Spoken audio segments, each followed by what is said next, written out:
Film की शुरुआत एक नाव से होती है जो समुद्र के बीचों बीच बह रही है। यहाँ हमें हमारा कैप्टन जांग मिलता है। सेना से रिटायर होने के बाद जांग ने अपने परिवार का पेट पालने के लिए अपने आर्मी दोस्तों के साथ मछली पकड़ने का काम शुरू कर दिया है। इसके बाद सीन 7 महीने आगे कटता है जब वो आखिर अपने घर लौटता है। उसकी निराशा का ठिकाना नहीं रहता जब उसे पता चलता है कि उसका रेस्टोरेंट बंद है और उसकी पत्नी गायब है। एक पड़ोसी जांग को बताता है कि उसकी पत्नी ड्रग्स की लत का शिकार हो गई है और अब वो एक पुल के नीचे दूसरे नशेड़ियों के साथ रह रही है। ये सुनकर जांग शॉक रह जाता है और तुरंत वहां पहुंचता है। वहां उसे अपनी पत्नी बुरी हालत में मिलती है। एक फ्लैशबैक में पता चलता है कि कुछ महीने पहले कुछ गुंडे उसके रेस्टोरेंट में आए थे और उसे हेरोइन मिला शराब पिला दी थी। उसके बाद वो ड्रग्स की लत का शिकार हो गई और आखिर अपनी सारी संपत्ति बेचकर और ड्रग्स खरीदने लगी। एक दिन नशे की हालत में उसने अपनी बेटी को सड़क पर अकेला छोड़ दिया। दुर्भाग्य से बच्ची को एक ट्रक ने टक्कर मार दी और वो मर गई। वर्तमान में लौटते हुए जांग की पत्नी गिल्टीनेस से भर जाती है और अपनी जिंदगी खत्म करने के लिए एक रेलिंग पर चढ़ जाती है। जांग उसे रोकने की कोशिश करता है और उससे विनती करता है कि वो ऐसा न करे। वो उसे आश्वासन देता है कि वो उसे रिहैब में ले जाएगा और वो अभी भी ठीक हो सकती है और एक सामान्य जिंदगी जी सकती है। हालांकि उसकी पत्नी ने सब कुछ छोड़ दिया है और आखिर खुदकुशी कर लेती है, जिससे जांग टूट जाता है। सीन फिर 2 साल आगे कटता है जब एक पुलिस अधिकारी एंड्रयू ड्रग तस्करी के एक अड्डे पर छापा मारता है। वो बड़ी मात्रा में ड्रग्स के पैकेज जब्त करने में कामयाब होता है और नशेड़ियों को गिरफ्तार कर लेता है। लेकिन अचानक एक आदमी वहां आता है और माल लेने की जिद करता है। वो कहता है कि सिर्फ 2 पैकेज सबूत के लिए काफ़ी हैं, क्योंकि ये बैच मुकुंद का है जो शहर का सबसे बड़ा ड्रग किंग है। हालांकि एंड्रू को ये बात बहुत बुरी लगती है, लेकिन उसके पास मानने के अलावा कोई चारा नहीं होता। इसके बाद हमें मुकुंद से मिलवाया जाता है जो एक बूढ़ा आदमी है और ख़राब सेहत से जूझ रहा है। उसके दाहिने हाथ हेता उससे मिलने आता है और उसे मुकुंद के बेटे सेवांग के बारे में बताता है। हेता के मुताबिक सेवांग फिलीपींस की जेल में बंद है और वो एक बेहद खतरनाक कैदी है। माँ के मरने के बाद वो सड़कों पर पला बढ़ा और कम उम्र में ही गैंग लीडर बन गया। हेता बताता है कि सेवांग ने कई हत्याएं की हैं और वो इंसानों को खाने से भी नहीं हिचकिचाता। अपने बेटे के इन्फीरियर अपराधों के बावजूद मुकुंद बिल्कुल भी विचलित नहीं होता।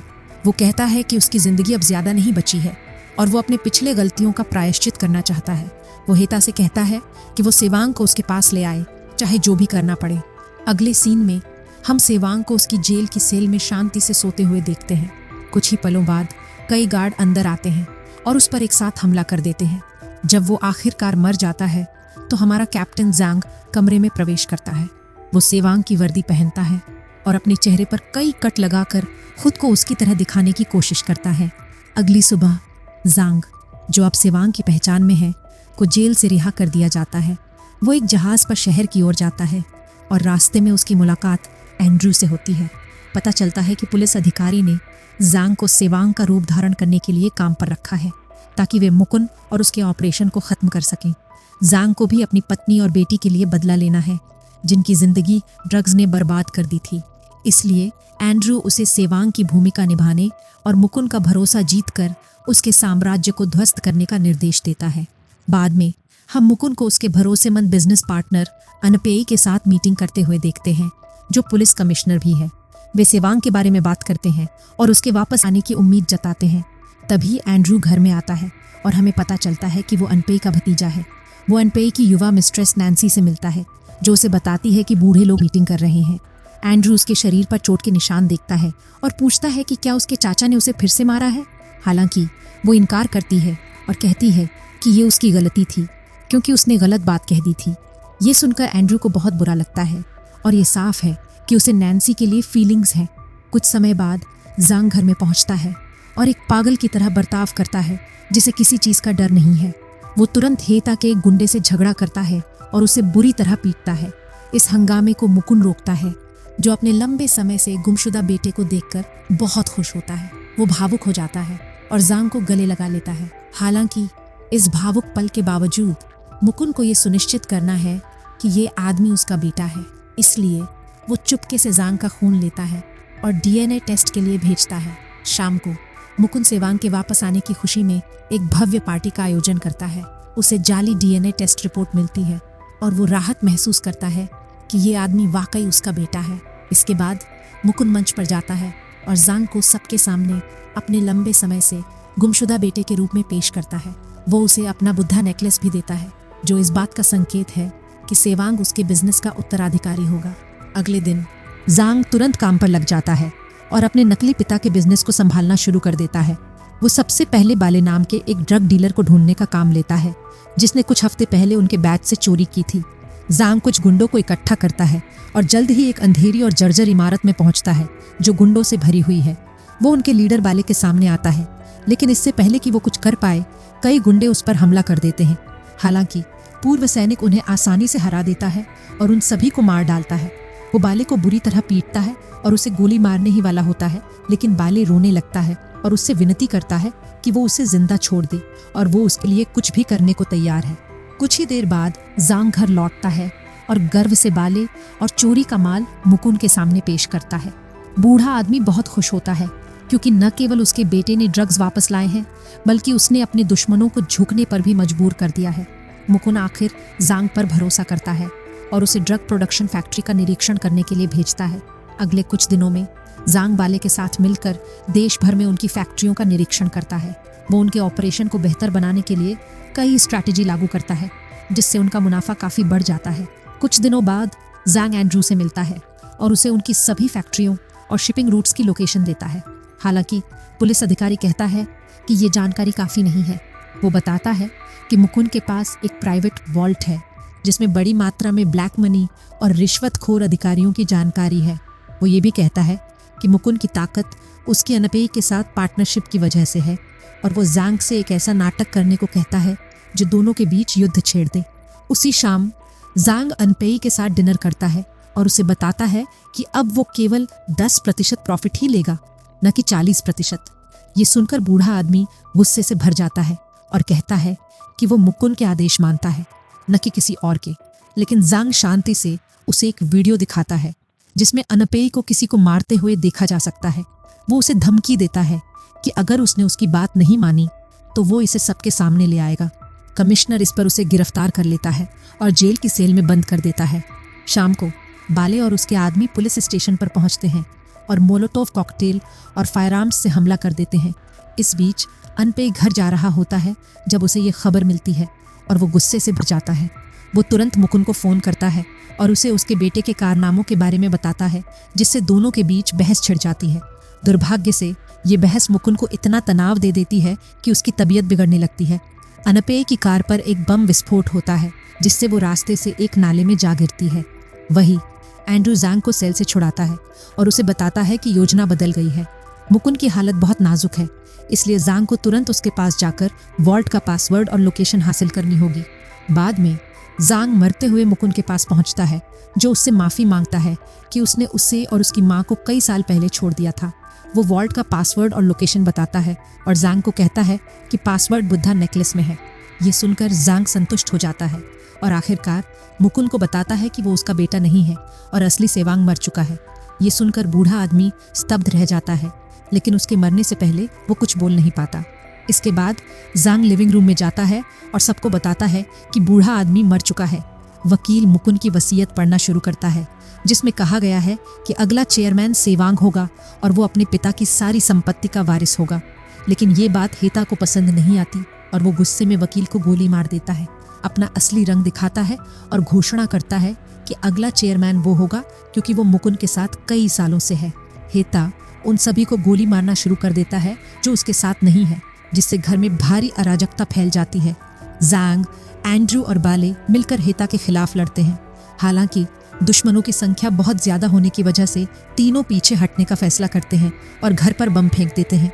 इस प्रक्रिया में ज्यादातर गुंडे मर जाते हैं, लेकिन अचानक हेता जिंदा निकल आता है। वो जांग पर हमला करता है, लेकिन एंड्रू ठीक समय पर पहुंच जाता है और उसे बचा लेता है। वो अपनी कार सीधे हेता की ओर चलाता है और उसे एक मूर्ति से टकरा देता है। इस अराजकता के बाद जांग एंड्रू को वॉल्ट की लोकेशन बताता है और उसे नेकलेस देता है जिसमें पासवर्ड है। लेकिन जैसे ही वो ऐसा करता है, बाले जांग पर गन तान देता है और एंड्रू का चेहरा बदल जाता है। ये पता चलता है कि एंड्रू एक भ्रष्ट पुलिस अधिकारी है जो लंबे समय से मुकुंद के साम्राज्य को हथियाने की साजिश रच रहा था। लेकिन उसे ये मौका तब मिला जब मुकुंद ने उससे अपने बेटे को ढूंढने में मदद मांगी। उसने जांग को इस काम के लिए चुना क्योंकि वो एक बेहतरीन सैनिक था जिसका परिवार ड्रग्स की वजह से बर्बाद हो गया था। एंड्रू ने पूरी योजना बनाई ताकि वो ताकत हासिल कर सके, और ये पता चलता है कि बाले भी उसका साथी है। हालांकि भ्रष्ट पुलिस अधिकारी ज़ांग को तुरंत नहीं मारता, क्योंकि उसे अभी भी उसकी ज़रूरत है और उसके शव पर ज़ांग के फिंगरप्रिंट लगा दिए हैं। अब एंड्रू की योजना है कि वो एक हीरो बने और सेवांग को गिरफ्तार करे, जो एक कुख्यात ड्रग डीलर है और जिसने पुलिस कमिश्नर की हत्या की है। ज़ांग को गिरफ्तार करने के बाद एंड्रू एक प्रेस कॉन्फ्रेंस में मुकुंद के ड्रग ऑपरेशन को उजागर करता है। अगले कुछ दिनों में वो अपने अधिकार का इस्तेमाल करके शहर में एक बड़ी सफाई अभियान चलाता है। वो मुकुंद की सभी प्रोडक्शन साइट्स को आग लगा देता है। इस प्रक्रिया में वो कई मजदूरों को भी मार देता है, जिनमें से ज्यादातर गरीब और मजबूर लोग होते हैं। पूरे ड्रग माफिया को ध्वस्त करने के बाद एंड्रयू को उसके विभाग द्वारा सराहा जाता है और उसे चीफ पुलिस कमिश्नर के पद पर प्रमोट कर दिया जाता है। हालांकि उन्हें इस बात का पता नहीं होता कि एंड्रयू ने बाले को ड्रग्स के पैकेट छिपाने का आदेश दिया है ताकि वो अपना गुप्त बिजनेस चला सके। अगले सीन में एंड्रयू आखिर मुकुंद के गुप्त वॉल्ट में प्रवेश करता है और वहाँ $2 अरब का कैश देखकर हैरान रह जाता है। ये खोज उसे बहुत खुश करती है और वो अपनी योजना का अगला चरण बनाना शुरू कर देता है। इस इवेंट को मीडिया में काफ़ी कवरेज मिलती है, क्योंकि किसी को नहीं पता था कि दोनों बिजनेस पार्टनर थे। ये पता चलता है कि एंड्रयू ने दोनों के सभी साथियों को समारोह में आमंत्रित किया है। उसकी योजना है कि वो पूरे फ्यूनरल हॉल को बम से उड़ा दे और एक साथ सभी को मार डाले ताकि कोई कंपटीशन न रहे। जल्द ही फ्यूनरल शुरू होता है और एंड्रयू पास की एक इमारत से सब कुछ देखता है जहाँ वॉल्ट है। वो ज़ांग को भी ले आया है क्योंकि वो उस पर होने वाली घटना का दोष लगाना चाहता है। फ्यूनरल में नैन्सी मंच पर आती है और मेहमानों का स्वागत करती है।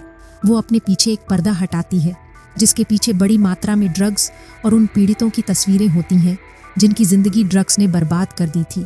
ये देखकर सभी हैरान रह जाते हैं, लेकिन इससे पहले कि वे कुछ कर पाएं, नैन्सी पीछे के दरवाजे से निकल जाती है और दरवाज़ा बंद कर देती है, जिससे सभी हॉल में फंस जाते हैं। वो बाद में बाले से मिलती है और दोनों एक भावुक गले मिलते हैं। कुछ ही पलों बाद एंड्रयू विस्फोटक को डिटोनेट कर देता है, जिससे फ्यूनरल हॉल में मौजूद सभी लोग मर जाते हैं। हालांकि अचानक वॉल्ट भी विस्फोट से उड़ जाता है, जिसमें $2 अरब का कैश था। ये देखकर एंड्रयू स्तब्ध रह जाता है। वो गुस्से में समझ जाता है कि ये सब ज़ांग की करतूत है। एक फ्लैशबैक में हमें पता चलता है कि नैन्सी एक ईमानदार पुलिस कमांडर की बेटी थी, जिसने ड्रग्स के खिलाफ लड़ते हुए अपनी जान गंवाई थी। वो एक रिहैब में डॉक्टर के रूप में काम करती थी, जहां उसकी मुलाकात बाले की छोटी बहन से हुई, जो ड्रग्स की लत से जूझ रही थी। नैन्सी ने उस लड़की की मदद करने की पूरी कोशिश की और वो लड़की रिहैब से बाहर आ गई। हालांकि उसकी रिकवरी ज़्यादा दिन नहीं चली और वो जल्द ही ड्रग्स की गिरफ्त में आ गई और आखिर खुदकुशी कर ली। वहीं नैन्सी के पिता को भी मुकुंद के गैंग ने मार डाला था, क्योंकि वो उनके बिजनेस में दखल दे रहे थे। यही से नैन्सी की मुलाकात बाले से हुई, जो अपनी बहन के लिए शोक मना रहा था। जहां ड्रग्स के शिकार लोगों के परिवार बेहद खराब हालात में रह रहे थे। एक दिन कुछ ड्रग डीलर उस शेल्टर पर हमला करते हैं और नशेड़ियों से पैसे की मांग करते हैं। नैन्सी और बाले उन्हें रोकने की पूरी कोशिश करते हैं, लेकिन वे उन पर भारी पड़ जाते हैं। जब सब कुछ खत्म होता दिख रहा होता है, तभी ज़ांग वहां आता है और डीलरों को बुरी तरह पीट कर भगा देता है। इस घटना के बाद तीनों ने मिलकर उन लोगों से बदला लेने का फैसला किया जिन्होंने इतने सारे परिवारों को दुख में जीने पर मजबूर कर दिया था। नैन्सी ने पहले अनपेय के पास जाकर उसे अपने चक्कर में फंसाया और अंदरूनी जानकारी हासिल की। फिर उसने एंड्रयू पर ध्यान दिया, क्योंकि वो जानती थी कि उसे अपने चाचा से गहरी नफरत है। इसके बाद बाले ने एक ड्रग डीलर का रूप धारण किया और जानबूझकर एंड्रयू की एक छापेमारी के दौरान दिखाई दिया। ज़ांग ने तब अपनी एंट्री की जब उसे पता चला कि एंड्रयू सेवांग का रूप धारण करने के लिए किसी की तलाश में है। इस तरह तीनों ने जानबूझकर एंड्रयू के मोहरे बनने का फैसला किया, लेकिन उनके अपने मकसद थे। वर्तमान में लौटते हुए एंड्रयू इस शानदार योजना की सराहना करता है और एक शैतानी मुस्कान के साथ कहता है कि अब कोई भी उसे अगले ड्रग लॉर्ड बनने से नहीं रोक सकता। वो तुरंत अपने आदमियों को बाले और नैन्सी को मारने का आदेश देता है, जिन्हें कई गोलियां मारी जाती हैं। लेकिन मरने से पहले नैन्सी अपने हाथ में लगे विस्फोटक को सक्रिय कर देती है, जिससे सभी गुंडे मर जाते हैं। गुस्से में एंड्रयू ज़ांग को गोली मारता है और उसे इमारत से नीचे फेंक देता है। इस सब के बाद एंड्रयू जश्न मनाने लगता है, ये सोचकर कि उसने आखिरकार जीत हासिल कर ली है। लेकिन वो हैरान रह जाता है जब उसे दूर से एक कैमरा रिकॉर्डिंग करता हुआ दिखाई देता है। ये पता चलता है कि एंड्रयू ने आज जो कुछ भी किया है वो सब शहर के टेलीविजन पर लाइव प्रसारित हो रहा है, जिसे ज़ांग के दोस्तों ने व्यवस्थित किया है। पूरी घटना देखने के बाद सेंट्रल पुलिस चीफ एक पूरी तरह से सशस्त्र टीम को एंड्रयू को गिरफ्तार करने का आदेश देता है। भ्रष्ट पुलिस अधिकारी गिरफ्तारी का विरोध करने की पूरी कोशिश करता है, लेकिन आखिरकार उसे झुकना पड़ता है और उसे गोली मार दी जाती है। फिल्म का अंत तब होता है जब सरकार आखिर पुल के नीचे रह रहे संघर्षरत लोगों को नोटिस करती है और उनकी मदद करने की पेशकश करती है।